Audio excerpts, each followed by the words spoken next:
Welcome to back my channel easy study চ্যানেলের পক্ষ থেকে আজকে ক্লাসে সকলকে আন্তরিক শুভেচ্ছা অভিনন্দন। আশা করি তোমরা সকলে ভালো আছো, সুস্থ আছো।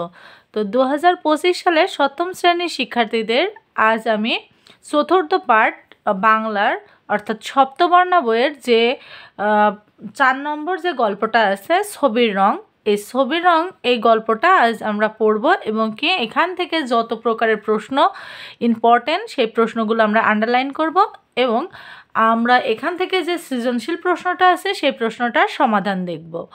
তো দেখো, প্রথমে আমাদের একটা ছবি আছে, ছবিতে একটা গ্রাম্য পরিবেশের চিত্রটা ফুটে উঠেছে। এখানে একজন মহিলা ধান ঝাড়ছে আর এখানে গরুরা অর্থাৎ দুইটা গরু আছে, গরু দুইটা খাচ্ছে, এখানে মুরগি আছে। তো এখানে একজন কৃষক মাঠ থেকে আসছে ধান মাথায় করে, আবার পাশে বিভিন্ন বাসা বা ঘরটর আছে। তো এইগুলো আমরা ছবিতে দেখতে পেলাম, কিন্তু আমাদের এই আজকের গল্পের নাম হচ্ছে ছবির রং, লেখক হাশেম খান। তো আমরা প্রতিদিনের ন্যায় সর্বপ্রথম যে গল্পটা পড়ব সেই গল্পটার লেখক সম্পর্কে এবং শব্দ অর্থগুলো সম্পর্কে একটু জেনে আসব, কারণ প্রতিটা গল্প অনেক অজানা শব্দ দিয়ে লেখা হয়। তো প্রথমে দেখো, এই যে খুব, খুব বানানটা ক্ষয়সু বা খুব হয়, কিন্তু এখানে দিয়েছে ক্ষয়সু হস্যু বা খুব। তো জোর দেওয়ার জন্য বলা হয়েছে খুব। মৌলিক রং মানে যার মধ্যে অন্য কোনো রঙের মিশ্রণ ঘটেনি, একটি মাত্র রঙে গঠিত। অর্থাৎ আমরা জানি মৌলিক শব্দ বা মৌলিক সংখ্যা এমন যা আর কখনো ভাঙা যায় না। যেমন হচ্ছে মৌলিক সংখ্যা হচ্ছে 2, 2কে কি ভাঙা যায়?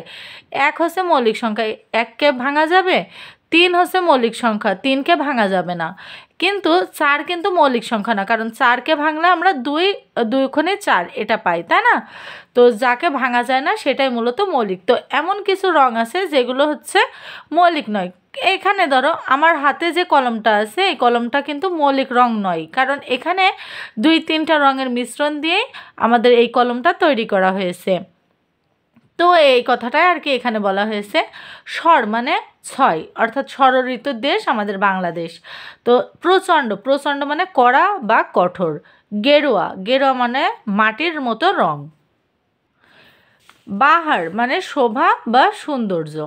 সর্বত্র মানে সব জায়গায়। তো এখানে আছে পাঠ পরিস্থিতি, পাঠ পরিস্থিতিটা তোমরা একটু নিজ দায়িত্বে পড়ে নেওয়ার চেষ্টা করো। আর এখানে লেখক পরিস্থিতিটা আছে। তো শিল্পী হাশেম খান 1941 খ্রিস্টাব্দে চাঁদপুর জেলায় জন্মগ্রহণ করেন। এখান থেকে এই প্রশ্নটা খুব ইম্পর্টেন্ট, তো এটা তোমরা আন্ডারলাইন করবে, কারণ প্রতিটা লেখক থেকে 2টা কি 3টা প্রশ্ন করা হয়। তাই লেখক কে জীবন কাহিনীটা খুব ইম্পর্টেন্ট। তো এশিয়া ও ইউরোপের বিভিন্ন দেশে চিত্রকলা বিষয়ে বাংলাদেশে প্রতিনিধিত্ব করছেন। বঙ্গবন্ধু স্মৃতি জাদুঘর ও ঢাকা নগর জাদুঘরে তিনি অন্যতম প্রতিষ্ঠাতা। তাহলে এখন যদি প্রশ্ন আসে বঙ্গবন্ধু স্মৃতি জাদুঘরের প্রধান প্রতিষ্ঠাতা কে, তো আমরা তো সহসাই অ্যান্সার করতে পারবো, তাই না, যে হাশেম খান বা শিল্পী হাশেম খান। তারপরে দেখো ঢাকা নগর জাদুঘরে তিনি অন্যতম প্রতিষ্ঠাতা। ছবি আঁকার পাশাপাশি তিনি সাহিত্য চর্চাও করেন। তার উল্লেখযোগ্য বই হচ্ছে ছবি আঁকা, ছবি লেখা, জয়নুল গল্প, গুলিবিদ্ধ 1971 বা গুলিবিদ্ধ 71। তো এগুলো হচ্ছে তার বিখ্যাত লেখা, তার বিখ্যাত বই। তো এইগুলো আমরা একটু মনে রাখার চেষ্টা করব, কারণ এগুলো থেকেই প্রশ্নটা করা হয়। তো প্রথমে আমরা গল্পটা শুরু করি। ছবি আঁকতে ইচ্ছা হচ্ছে, কাগজ তো সাদা, পেন্সিলে আঁকা যায়, হাতের কলমটা দিয়েও আঁকা যায় এই সাদা জমিনে। রং হলে খুবই ভালো হয়, ইচ্ছে মতো লাল, নীল, সবুজ, বেগুনি, হলুদ, কালো রং ঘষে ঘষে সাদা কাগজটা ভরে ফেলা যায়। সুন্দর এক রঙিন ছবি আঁকা হয়ে যায়। হলুদ, নীল ও লাল এই 3টিই কিন্তু আসল রং। তাহলে দেখো আসল রং কোনগুলো? আসল রং হচ্ছে এখানে 3টিকে বুঝিয়েছে, আর সে আসল রং 3টি হচ্ছে হলুদ, নীল আর লাল। এই 3 রং থাকলে নানা রঙে ভরা পরিপূর্ণ রঙিন ছবি আঁকা যায়। এই তিনটি রং মিশিয়ে অনেক রং পাওয়া যায়, যেমন হলুদ ও নীল মেশালে পাবে সবুজ, নীল ও লাল মেশালে পাবে বেগুনে, লাল ও হলুদ মেশালে পাবে কমলা। তাহলে এখান থেকে দেখো আমরা কিন্তু বেশ কিছু ইম্পর্ট্যান্ট প্রশ্ন পেয়ে গেলাম। এখন হয়তো তোমরা অনেকেই কোশ্চেন করতে পারো যে ম্যাম এত ইজি কি প্রশ্ন করা হয়? আসলে তোমরা কিন্তু ক্লাস 7-এ যেহেতু পড়ো, তো ক্লাস 7-এ খুব যে ক্রিটিক্যাল প্রশ্ন করা হবে বিষয়টা এমন না, আর সব ধরনের সেক্টর থেকে প্রশ্ন করা হয়। হ্যাঁ, তো সেক্ষেত্রে তোমরা এই সিম্পল বিষয়গুলো একটু মনে রাখার চেষ্টা করো। যে হয়তো প্রশ্ন এমন আসতে পারে যে সবুজ রং তৈরি করা যায় কোন দুইটি রং মেশালে, দিয়ে তোমাদের এই 3টা অপশানে দিয়ে দিতে পারে, তো সেখান থেকে তোমার সঠিক অ্যান্সারটি চুজ করতে হবে। এভাবে একটির সঙ্গে আরেকটি রং বা একাধিক রং মিশিয়ে কত রকম রং যে পাওয়া যায় তার মধ্যে কয়েকটি রং ছাড়া সবগুলোর সঠিক নামে চেনা সম্ভব নয়। তাই সিদ্ধান্ত হয়েছে লাল, হলুদ ও নীল এই 3টিই হলো মৌলিক রং বা প্রাথমিক রং। তাহলে দেখো আমরা যে মৌলিক রং বা প্রাথমিক রং নিয়ে দ্বিধাগ্রস্ত ছিলাম, তো আমরা সেই মৌলিক রং 3টি আমরা কিন্তু পেয়ে গেলাম। এখন তোমাদের প্রশ্নে আসতেই পারে যে মৌলিক রং কয়টি এবং কি কি, তো তখন এই প্রশ্নের অ্যান্সারটা এখান থেকে দিয়ে দিতে পারবে। তো সবুজ, কমলা ও বেগুনি হলো দ্বিতীয় পর্যায়ের বা মাধ্যমিক রং এবং অন্যান্য রং পরবর্তী পর্যায়ের। তাহলে দ্বিতীয় বা মাধ্যমিক পর্যায়ের রং হচ্ছে সবুজ, কমলা ও বেগুনি। সবুজ, কমলা ও বেগুনি। তো সাদা ও কালো রং ছবি আঁকার ক্ষেত্রে খুবই গুরুত্বপূর্ণ। মৌলিক রং মিশিয়ে এই দুটো রং পাওয়া যাবে না, তবে সবুজ ও লাল ঘন করে মিশিয়ে কালোর কাছাকাছি গাঢ় একটি রং তৈরি করা সম্ভব। তাহলে এখন যদি তোমাকে প্রশ্ন করা হয় নিচের কোন দুইটি রং কোনো রঙকে মিশিয়ে তৈরি করা সম্ভব নয়, তাহলে তোমাদের অ্যান্সার করতে হবে সাদা ও কালো। রংধনু 7টি রং, তো এটা তো আমরা অনেক ছোট থেকেই জানি, তারপরও একটু আন্ডারলাইন করে রাখলাম। রংধনুর কয়টি রং? 7টি। বৃষ্টির পর আকাশে যখন রংধনু ফুটে ওঠে একটি একটি করে গুণে 7টি রং খুঁজে বের করা যায়: হলুদ, কমলা, লাল, সবুজ, নীল, বেগুনি ও গোলাপি। তো তাহলে এই 7টি রং কিন্তু আমাদের রংধনুতে আছে। তো এই 7টি রং অনেকেই কিন্তু তোমরা মনে রাখতে পারো না, বা মনে রাখলেও এখন হয়তো পড়ছো, এখন মনে থাকছে, কিন্তু কিছুক্ষণ সময় পরে কিন্তু আর মনে থাকবে না। তো এইটা আমি মনে রাখার জন্য একটা শর্টকাট টেকনিক ব্যবহার করি। টেকনিকটা তোমাদের সাথে আমি একটু শেয়ার করি। এখানে আমি লিখব যে বেনি আশাহ কলা, বেনি আশাহ কলা। তো এই যে এখানে বেনি আশাহ কলা, এই কথাটা কিন্তু একটা ছন্দ, তাই না? তো বেনি আশাহ কলা এই কথাটা দিয়ে আমি রংধনু যে 7টি রং, এই 7টি রঙে আমি মনে রাখতে সক্ষম। কারণ এই যে বেতে বেগুনি, দন্ত নয় দীর্ঘিতে নীল, তারপরে আতে আসমানি, এখানে দন্তস্বতে হবে সবুজ, তারপরে হতে হলুদ, কতে কমলা, লাতে লাল। তো এখানে যে আমরা 7টি রঙের নাম পেলাম, সেই 7টি রঙের নামই কিন্তু এখানে আমি একটা কথা দ্বারা মনে রাখতে পারবো। তো তারপরে দেখো বাংলাদেশ ষড়ঋতুর দেশ। তাহলে বাংলাদেশ কয় ঋতুর দেশ? ষড়ঋতুর দেশ। আবার এমনও আসতে পারে নিচের কোনটি ষড়ঋতুর দেশ? বাংলাদেশ। বছরের 12 মাসকে আমরা 2 মাস করে প্রকৃতি ও আবহাওয়ার কারণে ভাগ করে নিয়েছি। বৈশাখ জ্যৈষ্ঠ এই 2 মাস গ্রীষ্মকাল। তাহলে গ্রীষ্মকাল কোন 2 মাস? বৈশাখ ও জ্যৈষ্ঠ। বৈশাখ ও জ্যৈষ্ঠ এই 2 মাস মিলে হয় গ্রীষ্মকাল। আবহাওয়া থাকে শুষ্ক ও গরম, বৃষ্টি হয় কম, গাছপালা, খাল, বিল, নদী শুকিয়ে যায়। প্রচণ্ড রোদে গাছের সবুজ সতেজ রং বিবর্ণ হয়ে যায়। আবার হঠাৎ করে আকাশে কালো রঙের মেঘের ছুটাছুটি, বিদ্যুৎ চমকানোর সঙ্গে কানে তালা লাগা প্রচণ্ড শব্দের বজ্রপাত হয়। তারপর ঝড় ও বৃষ্টি। প্রকৃতিতে রঙের নানা রকম খেলা চলে। রং বেরঙের ফল, আম, জাম, কাঁঠাল, লিচু, তরমুজ এই গ্রীষ্ম ঋতুতে পাওয়া যায়। তাহলে তোমার এখানে কিন্তু একটা সহজ প্রশ্ন, এটা মনে হচ্ছে যে 4-5-এর একটা গল্প, তাই না? কিন্তু এটা কিন্তু ক্লাস 4-5-এর পড়া না, এটা 7ম শ্রেণীরই পড়া। তারপরেও অনেক সহজ, যে এমন আসতে পারে যে গ্রীষ্মকালে পাওয়া যায় এমন কয়েকটি ফলের নাম লেখো। তো তখন কিন্তু তোমরা দিতে পারো যে আম, জাম, কলা, লিচু, তরমুজ এগুলো। তো লাল, নীল, কালো, হলুদ, গোলাপি, কমলা, সবুজ রঙের এই বাহারি ফলগুলোর স্বাদও মিষ্টি। বর্ষাকাল হলো আষাঢ় ও শ্রাবণ মাস। তাহলে বর্ষাকাল গঠিত হয় কোন দুইটি মাস নিয়ে? আষাঢ় ও শ্রাবণ মাস।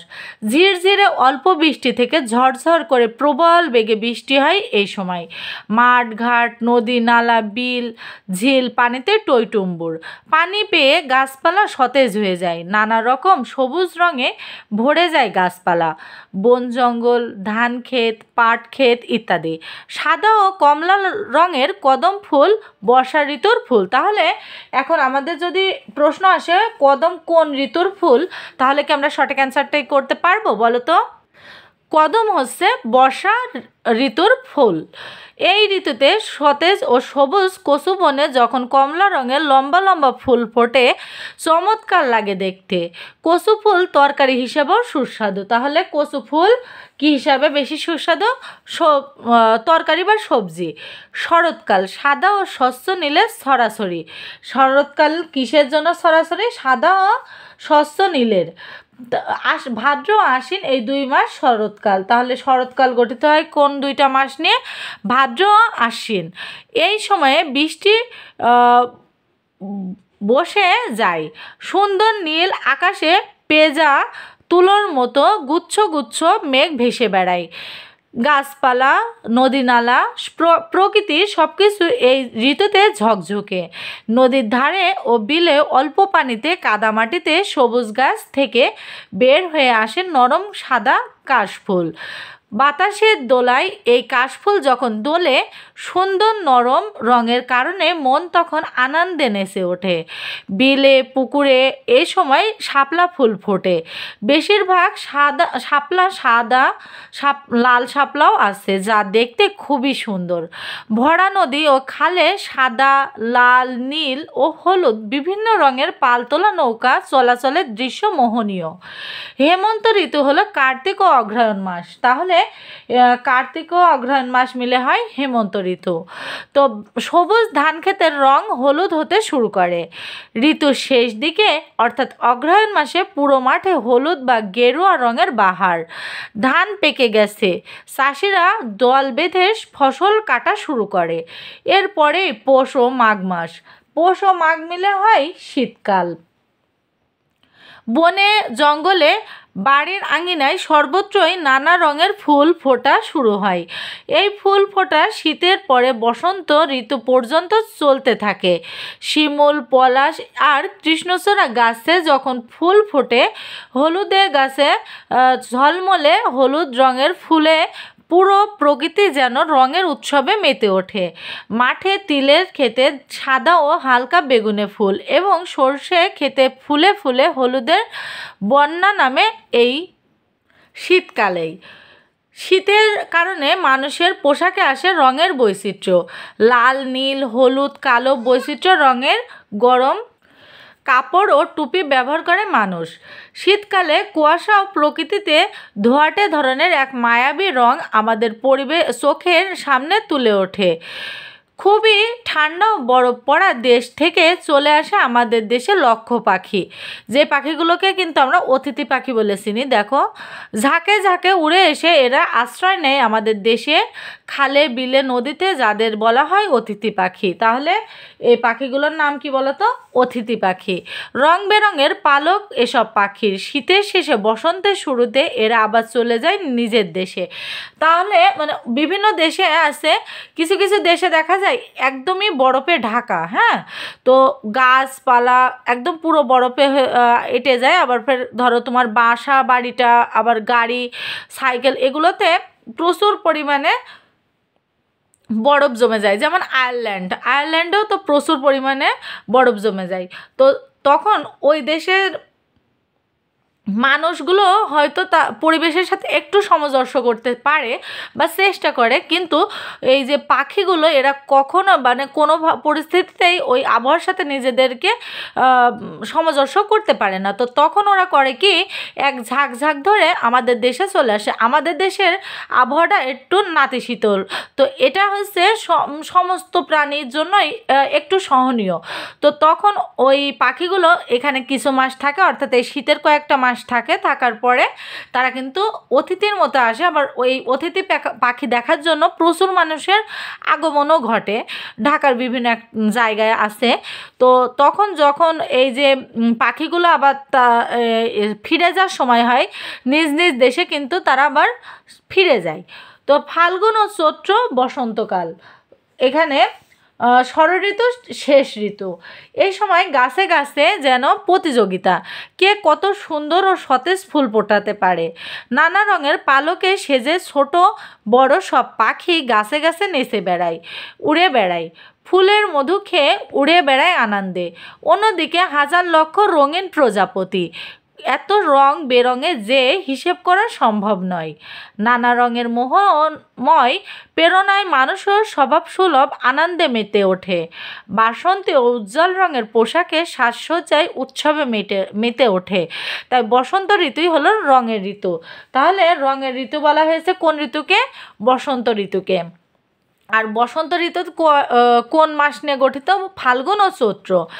অনেককাল আগে থেকেই বাংলাদেশের ষড় ঋতুতে আমাদের পরিবেশের নিসর্গে উজ্জ্বল সুন্দর নানা রঙের যে সমাবেশ ঘটেছে, রূপের রকমের ঘটে চলেছে, তা বাঙালির মনকে নানাভাবে প্রভাবিত করছে।